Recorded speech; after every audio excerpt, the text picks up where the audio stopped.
ديفيد مويس بيقول ان عايز ليفاندوفسكي لاعب بروسيا دورتموند والاستغناء عن واين روني اللي جات له كذا عروض من تشيلسي ام باريس سان جيرمان. ليك تعقيب كابتن خالد؟ لا، ليفاندوفسكي من اللعيبه الكبار، يعني لو راح مانشستر بصفقه رائعه، صفقه كبيره جدا جدا، من افضل الصفقات اللي هتعمل السنه الجايه هي صفقه ليفاندوفسكي مع اي فرقه من الفرق الكبار، اذا كان الريال او مانشستر. نعم. ماركا الاسبانيه، التغيير يبدا من زيدان. دي صحيفه ماركا الاسبانيه بتقول يجب على فلورنتينو بيريز ان يبدا في تغيير جلد ريال مدريد، وخاصه والبدء من زين الدين الزيدان، وذلك لتعزيز قوه النادي الملكي الاسباني. يعني زيدان يبقى مدير تنفيذي ولا زيدان يبقى مدرب ولا مدير فني؟ اعتقد زيدان يبقى مدير فني. انا فاكر ان من 6 شهور قلت لك انتظر ان زين الدين زيدان يبقى مدير فني الريال، ومدير هيبقى مدير فني، هو خد الرخصه كمان. وانا اعتقد ان ممكن تكون مفاجاه من المفاجات الكبيره جدا وجود لنا انشيلوتي حتى الان لم يصل الى الريال مدريد.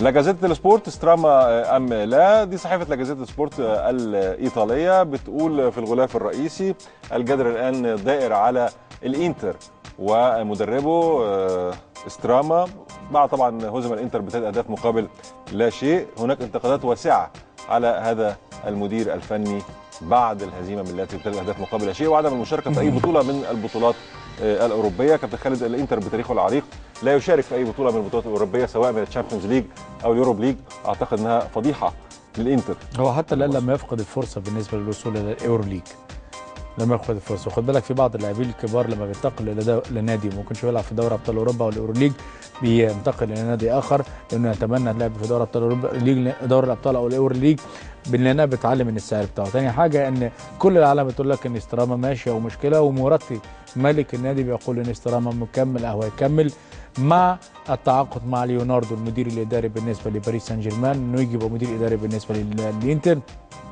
ويحقق الصفقات مع ماركو برانكا زي ما كان موجود في السابق. نعم. مشاهدينا الكرام، اليوفي حسم اللقب للدوري الايطالي، اياكس للدوري الهولندي، جالاتا سراي للدوري التركي. نشاهد تقرير بعد ان نكمل الاخبار السريعه في هذا الموضوع. الخبر الاول خاص بنيمار لن يرحل قبل مونديال البرازيل. ده المهاجم البرازيلي نيمار بيقول لن يرحل فريق سانتوس الا بعد كاس العالم في البرازيل 2014، ووجهته القادمه ستكون برشلونه ام لا، ده اللي هنشوفه بعد كاس العالم 2014. ايفرتون بيحذر من توجيه اسئله لمويس حول المان يونايتد. نادي ايفرتون قال ان مدربه ديفيد مويس لن يجيب عن اي اسئله تتعلق بمسؤوليته مع مانشستر يونايتد خلفا طبعا لسير اليكس فيركسون، لكن كان هناك جلسه كانت ما بين ديفيد مويس ورئيس نادي ايفرتون كابتن خالد اتم فيها هذا الموضوع، وقالوا طبعا انه مش هيكمل مع ايفرتون في الموسم القادم وهيكمل المسيره مع مانشستر يونايتد. وهنتكلم عن هذا الموضوع وليه تساؤلات كثيره في هذا الموضوع سواء مع ديفيد مويس ومع المان يونايتد. شالكا بيضع شرطا جزائيا قياسيا في عقد دراكسلر. نادي شالكا بيضع شرطا كابتن خالد. دراكسلر طبعا لاعب شالكا مطلوب من العديد من الانديه، حاطط مبلغ 45 مليون يورو، وهو رقم طبعا اعتقد ان هو مبالغ فيه او قياسي بالنسبه لهذا اللاعب. هو بيطلب لو حد عايز دراكسلر بيحتاج 45 مليون يورو. 45 مليون يورو. طب عاوز اقول لك ان انت عارف الشرط الجزائي بالنسبه لفاران كام؟ 200 مليون يورو لفاران. طبعا رقم كبير جدا، رقم فلكي يعني. هو يستاهل بصراحه فاران لانه محط 200 مليون يورو ده رقم حقيقي موجود في الشهاده الجزائيه بعد ما بعض الانديه الاوروبيه منهم مانشستر يونايتد كان بيحاول يتكلم مع فاران انه ينتقل الى نادي مانشستر، عملوا الشرط الجزائي عليه 200 مليون يورو. نعم.